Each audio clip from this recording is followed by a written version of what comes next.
আবার বেশ অনেকদিন পর একটা ভিডিও ক্লাস করতে শুরু করলাম। প্রথমেই এই ভিডিও ক্লাসটা করতে গিয়ে একটু কৃতজ্ঞতা জানিয়ে দিই। সেটা হচ্ছে যে তনয়, তার পেছনের কারণ হচ্ছে কি, যে এই যে ট্রাইপডটা, এটা একটা নতুন ট্রাইপড। তা আমার এই সমস্ত জিনিসপত্রগুলো খুব সুন্দর করে ডিল করে হচ্ছে তনয়া। তনয়া খুব ঠান্ডা মাথার একটা মেয়ে, এবং ওর উপর আমি খুব ভরসা করি। যে সমস্ত অনলাইন শপিং গুলো থাকে, সেই শপিং গুলো যাতে ও ঠিক মতন, মানে খুব সুন্দর ও ম্যানেজ করে। তো সেই জন্যে তনয়াকে আবারও ধন্যবাদ, যে এই সুন্দর করে ট্রাইপডটা আমাকে ব্যবস্থা করে দেওয়ার জন্য।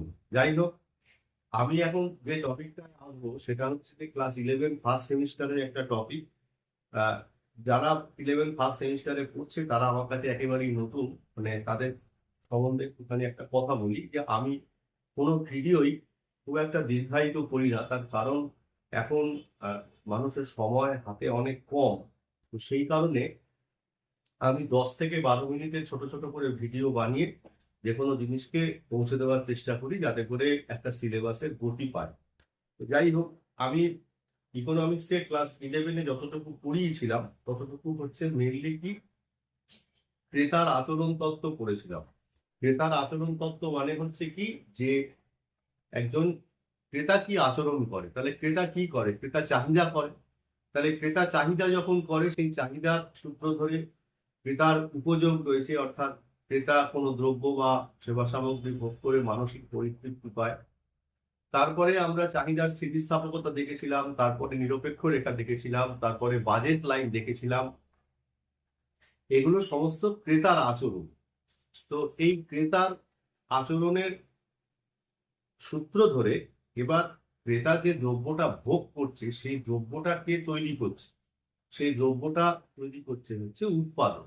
তার মানে ক্রেতা যেমন একদিকে রয়েছে, উৎপাদকও আরেক দিকে রয়েছে। তাহলে আমরা কি করব? আমরা এখন মানে প্রডিউসার্স বিহেভিয়ার দেখবার চেষ্টা করব। অর্থাৎ প্রডিউসার কি আচরণ করছে সেটাকে আমরা বুঝবার চেষ্টা করব। তো সেই জন্যে আমরা এই চ্যাপ্টারটার নাম দেব হচ্ছে উৎপাদকের আচরণ, অর্থাৎ প্রডিউসার বিহেভিয়ার। তো আমি যেভাবে খাতায় পড়াতে পড়াতে এখন নোট করাই তোদের, সেইভাবেই তোরা নোট করবি। তাহলে লিখবি যে কি, যে ক্রেতার আচরণ, প্রডিউসার্স বিহেভিয়ার। এবার ব্যাপারটা হচ্ছে কি, যে আমরা যখন উৎপাদন করি, উৎপাদন করতে গিয়ে আমরা যেটা দেখতে পাই, যে উৎপাদন করতে গেলে উৎপাদনের জেনারেল 4টে ফ্যাক্টর থাকে। কি কি ফ্যাক্টর? কাকে বলে ফ্যাক্টর? বলতে বোঝায় যে যেগুলোর সাহায্যে উৎপাদন করা হয়। কি বললাম? যেগুলোর সাহায্যে উৎপাদন করা হয় সেগুলোই হচ্ছে উৎপাদনের উপাদান বা ফ্যাক্টর। যেমন আমরা যে এই যে জামা পরে থাকি, আমরা যে প্যান্ট পরি, তার উপাদান কি? সুতো। তাহলে এটা হচ্ছে ফ্যাক্টর। তেমনি ভাবে উৎপাদনের কিছু জেনারেল ফ্যাক্টর থাকে, যেটাকে বলা হয় ল্যান্ড মানে জমি, লেবার মানে শ্রম, ক্যাপিটাল মানে মূলধন, আর হচ্ছে সংগঠন। এই 4টে জেনারেল ফ্যাক্টরকে সাহায্যে বলা হয় যে উৎপাদন তৈরি করা হয়। এইবার উৎপাদন যখন আমরা করব, তো উৎপাদন করতে গিয়ে কি করা হয়? 4টে ফ্যাক্টরকে একজন প্রডিউসারের পক্ষে পরিবর্তন করা একটু সমস্যা হবে। কেন? তার পেছনে কারণটা হচ্ছে যে যে প্রডিউসার, তার হাতেও তো একটা লিমিটেড মানি। অর্থাৎ যে ক্রেতা, আমরা যখন ক্রেতার আচরণ তত্ত্ব আলোচনা করেছিলাম তখন সেখানে দেখেছিলাম যে ক্রেতার হাতেও একটা নির্দিষ্ট পরিমাণ অর্থ রয়েছে। তাহলে এই সেই নির্দিষ্ট পরিমাণ অর্থ দিয়ে ক্রেতা কি করছে? সে তার চাহিদাকে মেটাবার চেষ্টা করছে। এখানেও তাই কি হচ্ছে, যে প্রডিউসারের হাতে একটা নির্দিষ্ট পরিমাণ অর্থ রয়েছে। সেই নির্দিষ্ট পরিমাণ অর্থকে দিয়ে সে কি করছে? এই ল্যান্ড, লেবার, ক্যাপিটাল এবং অর্গানাইজেশনকে একটাকে কমিয়ে একটাকে বাড়িয়ে ব্যবহার করে উৎপাদনকে চালিয়ে নিয়ে যাওয়ার চেষ্টা করছে। তো ব্যাপারটা হচ্ছে কি, তার মানে একটা জিনিস আমি দেখতে পাচ্ছি, যে উৎপাদনের যে উপাদানগুলো রয়েছে, এই 4টে উপাদানের মধ্যে কখনো কখনো কি করা যেতে পারে, যে কোনো একটা উপাদানকে বা দুটো উপাদানকে পরিবর্তন করে আর বাকি দুটো উপাদানকে স্থির রেখে উৎপাদনকে ম্যানেজ করার একটা চান্স তৈরি হয়। আবার উৎপাদনের সমস্ত উপাদানগুলোকেই আবার পরিবর্তন করা যায়।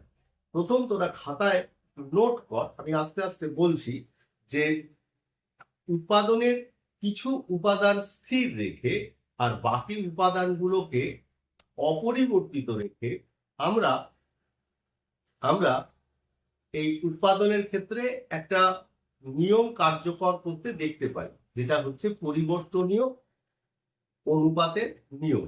দেখতে পাই বলে ড্যাশ দিয়ে 1 নাম্বার লেখ, পরিবর্তনীয় অনুপাতের নিয়ম হলো, পাশে ড্যাশ দিয়ে লেখ এটি একটি স্বল্পকালীন ঘটনা।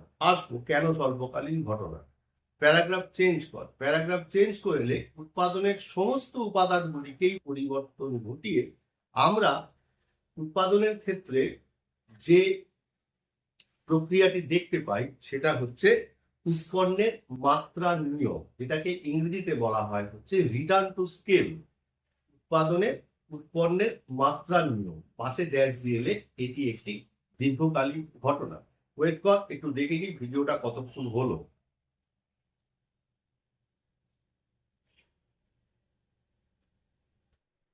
তো ভিডিওটা মোটামুটি ভাবে 6 মিনিট হয়ে গেল। তাহলে আমি একটুখানি বোর্ডে তাহলে ওয়ার্ক করি। তাহলে কি দেখলাম, একটা হচ্ছে পরিবর্তনীয়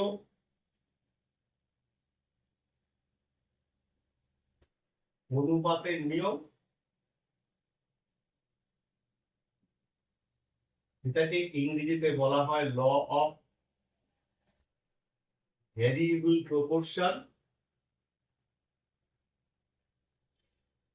আর নাম্বার 2 হচ্ছে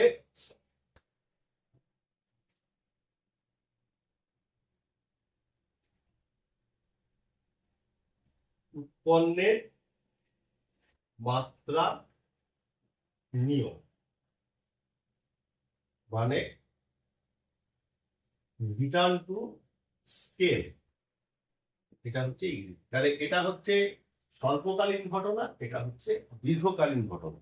আমরা পরবর্তী ভিডিওতে কি করব, এই পরিবর্তনীয় অনুপাতের নিয়ম কি, তারপরে এই উৎপন্নের মাত্রার নিয়ম কি, তার বিস্তারিত আলোচনা নিয়ে ফিরে আসবো। এই ভিডিওটা এটুকুই। যাদের পাঠাচ্ছি তাদের কাছ থেকে আমি ফিডব্যাক আশা করছি, এবং তারা ছাড়া আর যদি কেউ এই ভিডিওটা দেখে এবং এই নোটগুলোকে যদি আমি যেভাবে বলছি সেভাবে যদি নোট করে, তাহলে কিন্তু এমসিকিউ গুলো করতে সাহায্য করবে। বেশ কিছু বছর মানে এই এমসিকিউ এর সাথে সরগড় হওয়ার পর মোটামুটি এখন সিলেবাসটা ধরতে পারা গেছে, যে যাতে করে স্টুডেন্টদের কিভাবে উপকার করা যেতে পারে। আপাতত ভিডিওটা এটুকুই। পরবর্তী আবার ভিডিওতে অন্য আলোচনা নিয়ে ফিরে আসবো।